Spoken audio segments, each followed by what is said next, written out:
ટાટા સ્ટીલના નંબર સાથે શરૂઆત કરી. ઘણા બધા નંબર્સ છે. કંપનીએ સારા નંબર્સ અહીંયાથી જાહેર કર્યા છે. ખાસ કરીને ભારતીય બજાર માટે જે છે નંબર્સ સારા રહેતા દેખાઈ રહ્યા છે. પ્રદર્શન નેટ પ્રોફિટ કંપનીનો 84.1% ઘટ્યો છે. 1566.2 કરોડ પર આપણે જોઈ રહ્યા છીએ. 9,835 કરોડથી ઘટીને આવકના ફ્રન્ટ પર 9.2%નો ઘટાડો અને 62,961.5 કરોડ પર આવક કંપનીની પહોંચી છે.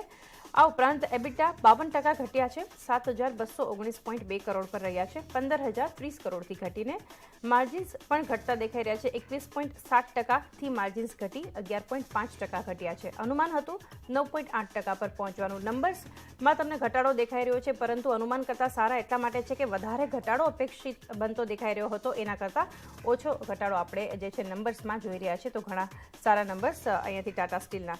Q4 એબિટાના પરફોર્મન્સ પર વાત કરીએ તો ભારતમાં 16,719 પ્રતિ ટન પર જોઈ રહ્યા છે, જે યુરોપમાં $94 પ્રતિ ટન પર દેખાઈ રહ્યા છે એબિટાનું પરફોર્મન્સ. ટાટા સ્ટીલ Q4 જે વાત કરીએ તો દેવું 3,900 કરોડ જેટલું ઘટી અને હવે 67,810 કરોડ પર પહોંચ્યું છે. દેવામાં નેટ ડેટ જે છે કંપનીનું ખાસું એવું આ ક્વાર્ટરમાં ત્રિમાસિકમાં ઘટ્યું છે અને બોર્ડે ડિવિડન્ડની જાહેરાત કરી છે. 3.60 પ્રતિ શેરના ડિવિડન્ડ પર પણ કંપનીએ અહીંયાથી જાહેરાત કરી છે.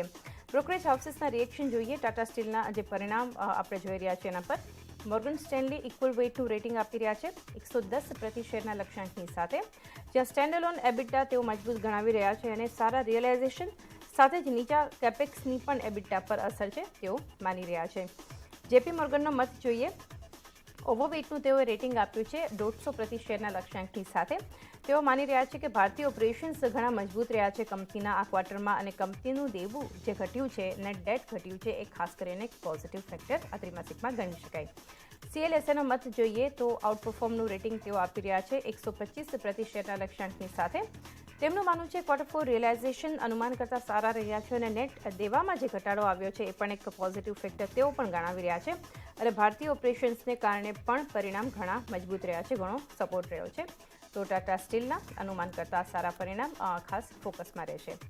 અંબુજા સિમેન્ટના પરિણામ તરફ જઈએ તો સ્ટેન્ડઅલોન નેટ પ્રોફિટ સૌથી પહેલાં જોઈએ. 1.5% વધ્યો છે. નફો 502.4 કરોડ પર છે. સ્ટેન્ડઅલોન આવક પણ 8.4% વધી છે અને 4,256.3 કરોડ પર પહોંચી છે. અને એબિટાના ફ્રન્ટ પર જોઈએ. વાર્ષિક ધોરણે 0.2% મામૂલી એવો ઘટાડો એબિટામાં જોઈ રહ્યા છે. 790 કરોડ જે હતો ત્યાંથી ઘટી 788.3 કરોડ પર દેખાઈ રહ્યો છે. માર્જિન્સ પણ ઘટ્યા છે. 20.1% જે હતા માર્જિન્સ ત્યાંથી અનુમાન હતું કે 17.8% પહોંચશે, ઘટીને એને બદલે 18.5% પર જોઈ રહ્યા છીએ. કંપની દ્વારા ગાઈડન્સ પણ એક મજબૂત આપણને અત્યારે દેખાઈ રહ્યું છે. 67.5 MTPAની હાલની જે ક્ષમતા છે બમણી કરશે કંપની, ડબલ કરશે અને જે ક્ષમતા વધારી 140 MTPA કરવાની કંપનીએ જાહેરાત કરી છે અને ક્ષમતા બમણી કરવા જરૂરી કેપેક્સ માટે પણ કંપની પાસે પૂરતું ફંડ પણ છે તેઓ કહી રહ્યા છે. તો એક અનુમાન કરતાં સારા પરિણામ અને ગાઈડન્સ પણ કંપની દ્વારા સારું મેનેજમેન્ટ દ્વારા વ્યક્ત કરવામાં આવ્યું છે. બ્રોકરેજ હાઉસીસના અહીંયા રિએક્શન જોઈએ. મોર્ગન સ્ટેનલીનો મત સૌથી પહેલાં તો અંબુજા સિમેન્ટ પર ઇક્વલ વેઇટનું રેટિંગ તેઓ આપી રહ્યા છે, જ્યાં લક્ષ્યાંક આપ્યા છે 380 પ્રતિ શેરના. એબિટા ઇનલાઇન રહ્યા છે, માની રહ્યા છે તેઓ, અને આવક અનુમાનથી થોડી સારી રહી છે અને રિસ્ક રિવોર્ડ પણ તેઓને બેલેન્સ્ડ લાગી રહ્યો છે અંબુજા સિમેન્ટ માટે. CLSA માની રહ્યા છે અંડરપરફોર્મના રેટિંગ સાથે 395 પ્રતિ શેરના લક્ષ્યાંક આપ્યા છે અને Q4 FY23 મોટાભાગે તેઓને ઇનલાઇન લાગી રહ્યું છે અને કંપનીની ક્ષમતા બમણી કરવા માટે જે ગાઈડન્સ બદલ્યું છે એ પણ પોઝિટિવ ગણાવી રહ્યા છે. અને FY24 એબિટા પણ સુધરતા દેખાઈ રહ્યા છે. તો બ્રોકરેજ હાઉસીસના રિએક્શન અને એક અનુમાન કરતાં સારા પરિણામને કારણે અંબુજા સિમેન્ટ પર પણ ફોકસ રાખીશું. ફિનો પેમેન્ટ્સ બેંક નેક્સ્ટ કાઉન્ટર છે કે જ્યાં પણ પરિણામને લીધે ફોકસમાં રહેશે. Q4 નેટ પ્રોફિટ 25.3% અહીંયાથી વધતો દેખાઈ રહ્યો છે. 22.1% જે 22.1 કરોડ પર પહોંચ્યો છે 17.6 કરોડથી વધીને. સાથે એના ફ્રન્ટ પર અગર જોઈએ તો 86.4% એના વધ્યા છે અને 15.1 કરોડ પર જોઈ રહ્યા છીએ. એબિટા 43 કરોડ પર રહ્યા છે 29.4 કરોડથી, જ્યાં વાર્ષિક ધોરણે 46.2%નો વધારો જોઈ રહ્યા છીએ. માર્જિન્સ 10.31%થી સુધરી અને 13.29% પર વાર્ષિક ધોરણે પહોંચતા દેખાઈ રહ્યા છે. આ ઉપરાંત સ્પેન્ડ અને ટ્રાન્ઝેક્શન્સની વાત કરીએ તો 10% YOY વધ્યા છે અને ત્રિમાસિક ધોરણે 3.83%નો વધારો થયો છે. ન્યૂ અકાઉન્ટ્સમાં પણ 23%નો વધારો થયો છે વાર્ષિક ધોરણે અને ત્રિમાસિક ધોરણે 9%નો વધારો થયો છે. ફિનો પેમેન્ટ્સ બેંક દ્વારા પણ આ સારા પરિણામને કારણે ફોકસ રહેશે. સ્પંદના સ્ફૂર્તિ નેક્સ્ટ કાઉન્ટર બનતું દેખાઈ રહ્યું છે કે જ્યાં આપણે ફોકસ રાખીશું, જ્યાં નેટ ઇન્ટરેસ્ટ ઇન્કમ જે છે 329.1 કરોડ પર રહી છે, 104% વધારો થયો છે વાર્ષિક ધોરણે. સાથે જ પેટના ફ્રન્ટ પર જોઈએ તો વાયોવાય 536.1% વધ્યા છે. ઘણા સારા નંબર્સ છે. પ્રોફિટ આફ્ટર ટેક્સ 116.2 કરોડ પર જોઈ રહ્યા છીએ. નેટ ઇન્ટરેસ્ટ માર્જિન્સ 13.8%થી વધી 13.9%, મામૂલી એવો વધારો જોઈ રહ્યા છીએ. એસેટ ક્વોલિટીના ફ્રન્ટ પર જોઈએ તો ગ્રોસ એનપીએ રેશિયો 2.07% પહોંચ્યો છે, 5.31%થી ઘટીને. એનપીએના પણ ઘણા સારા નંબર્સ છે. નેટ એનપીએ રેશિયો 0.64% પર જોઈ રહ્યા છે, 2.52%થી ઘટીને. તો આ રીતે એક સારા નંબર્સ દેખાઈ રહ્યા છે સ્પંદના સ્ફૂર્તિના. બિઝનેસ મોમેન્ટમ જે છે એના પર નજર કરી લઈએ તો ડિસ્બર્સલ્સ 3054 કરોડ પર 120.5%નો વધારો. એયુએમના ફ્રન્ટ પર 29.35%નો વધારો જોઈ રહ્યા છે, 8511 કરોડ પર રહેતા આપણને દેખાઈ રહ્યા છે. જ્યારે એવરેજ ટિકિટ સાઇઝ જે છે અહીંયાથી 37,659 પર આપણે જોઈ રહ્યા છીએ, જે વાયોવાય 34.5% વધ્યું છે, તો ક્યુઓક્યુ 23.1%નો વધારો આપણે જોઈ રહ્યા છીએ. તો સ્પંદના સ્ફૂર્તિના એક પરિણામને લીધે પણ એક રિએક્શન દેખાઈ શકે છે. ફોકસ ત્યાં પણ રહેશે. Home first finance next counter છે, જ્યાં આપણે ફોકસ રાખવાનું છે. જે પરિણામ અંતર્ગત અહીંયા પ્રોફિટ આફ્ટર ટેક્સ જે છે 64 કરોડ પર પહોંચ્યો છે, 36.2 કરોડથી વધીને અહીંયાથી 77% જે છે વાર્ષિક ધોરણે વધારો જોઈ રહ્યા છીએ. સાથે જ નજર કરીએ એનઆઈના ફ્રન્ટ પર 138.7 કરોડ પર દેખાઈ રહ્યા છે, 102.5 કરોડથી વધીને 35.3% વાયોવાય વધારો આપણને દેખાઈ રહ્યો છે. અને અગર ક્યુઓક્યુ ત્રિમાસિક ધોરણે જોઈએ તો 9.9%નો વધારો છે. ગ્રોસ એનપીએ રેશિયો 1.6% પર 1.8%થી ઘટીને. એનએનપીએ નેટ એનપીએ રેશિયો જે છે 1.3%થી ઘટી 1.1% પર દેખાઈ રહ્યો છે. નેટ ઇન્ટરેસ્ટ માર્જિન્સ જે છે ઘટ્યા છે થોડા, 6.4%થી ઘટી 6.1% પર. અને વાયોવાય દ્રષ્ટિએ અને ક્યુઓક્યુ દ્રષ્ટિએ જોઈએ તો ઓલમોસ્ટ ફ્લેટ 6.4% પર જ આપણે જોઈ રહ્યા છીએ. બ્રોકરેજ હાઉસના રિએક્શન છેલ્લે જોઈ લઈએ હોમ ફર્સ્ટ ફિનાન્સ પર. તો મોર્ગન સ્ટેનલી ઓવરવેટનું રેટિંગ તેઓ આપી રહ્યા છે. લક્ષ્યાંક 900 પ્રતિ શેરના તેમણે આપ્યા છે. ઊંચી અન્ય આવકની પેડ પર પ્રોફિટ આફ્ટર ટેક્સ પર તેઓ અસર જોઈ રહ્યા છે. અને સ્ટેજ 3 રેશિયો જે છે અને પ્રોવિઝન કવરમાં પણ સુધારો તેમને દેખાઈ રહ્યો છે. તો આ બધા કાઉન્ટર્સ મારા તરફથી. આજથી ઘણા બધા કાઉન્ટર્સ જે છે આજે ઘણા પરિણામ પણ આપણને દેખાઈ રહ્યા છે. તમારા તરફથી ક્યાં આજે ખાસ ફોકસ અને ક્યાં સ્ટોક્સ લઈને આવ્યા છે? જી ચાંદની, તમે અમુક પરિણામ ડિસ્કસ કર્યા. અમુક પરિણામ અને ન્યૂઝ બેઝ રિએક્શન જે સ્ટોક બાકી છે તેના પર નજર કરી લઈએ. તો સૌથી પહેલાં કેયા ઇન્ડસ્ટ્રીઝની વાત કરી લઈએ. પરિણામ રજૂ થયા છે. કંપની દ્વારા સારા પરિણામ કહી શકાય રજૂ કરવામાં આવ્યા છે. Q4 FY23માં નફો કંપનીનો 19.1% વધતો જોવા મળ્યો છે અને 138 કરોડની આસપાસ રહેતો જોવા મળ્યો છે યર ઓન યર ધોરણે.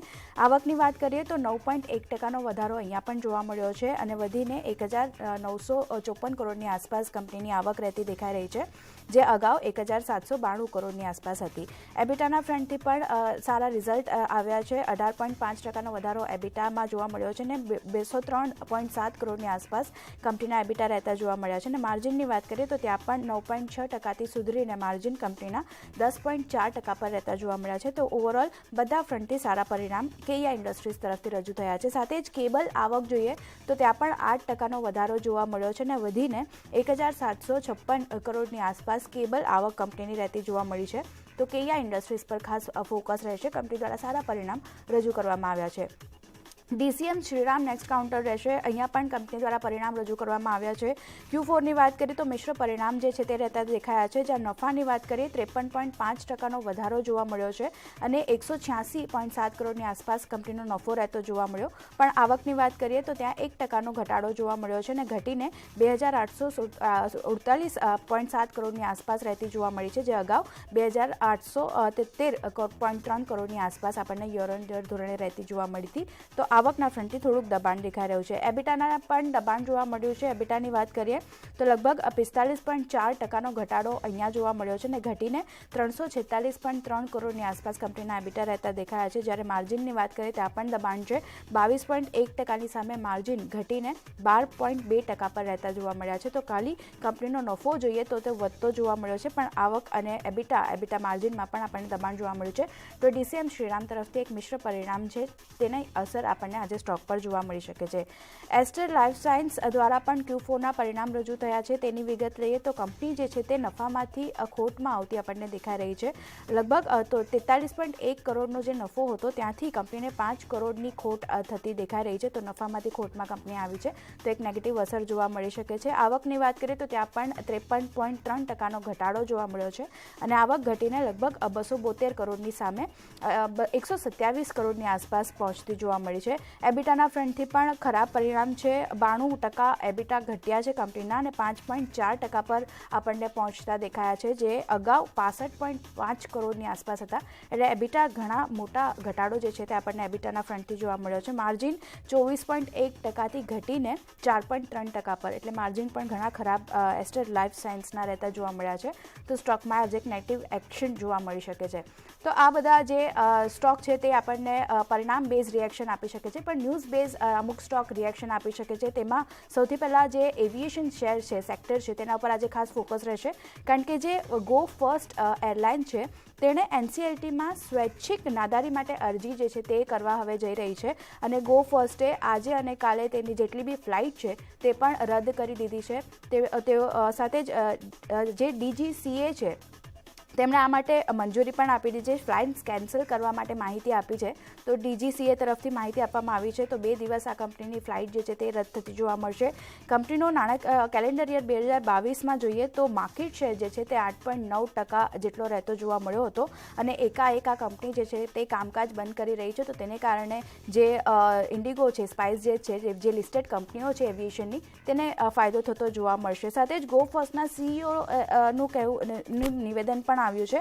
તો તેમના દ્વારા તેમનું કહેવું છે કે જે એરલાઇન્સ છે તે હાલ નાણાકીય કટોકટીનો સામનો કરી રહી છે. તો તેને કારણે આજે કારોબાર બંધ કરવાનો નિર્ણય છે તે લેવામાં આવ્યો છે.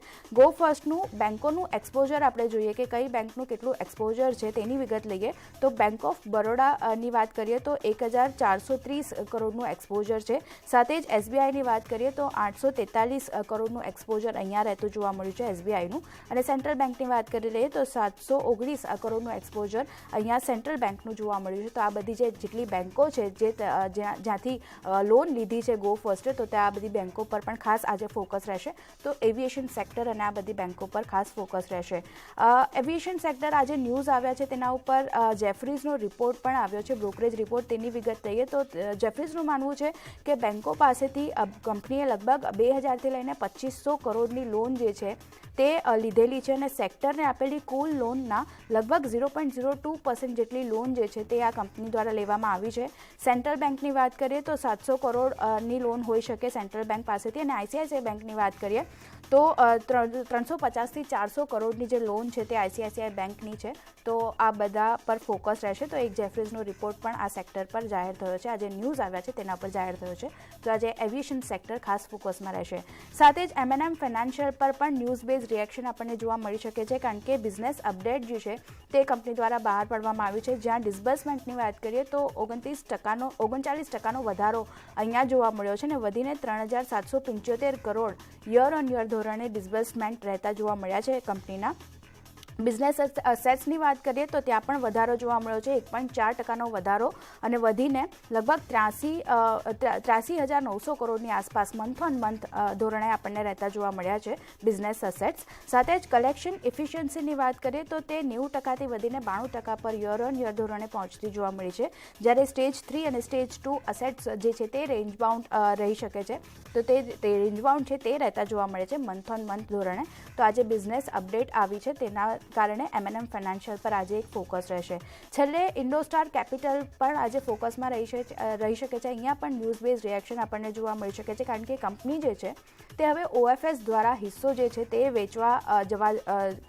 વેચવાનો નિર્ણય કંપની દ્વારા લેવામાં આવ્યો છે. લગભગ 1.93 કરોડનો જે શેર છે તે કંપની દ્વારા વેચવામાં આવશે અને OFS માટે ફ્લોર પ્રાઇસ જે છે તે કંપની દ્વારા 95 પ્રતિ શેર જે છે નક્કી કરવામાં આવી છે. તો આ બધા કાઉન્ટર મારા તરફથી છે યશ, જેમાં આજે પરિણામ બેઝ ન્યૂઝ બેઝ રિએક્શન જોવા મળી શકે છે.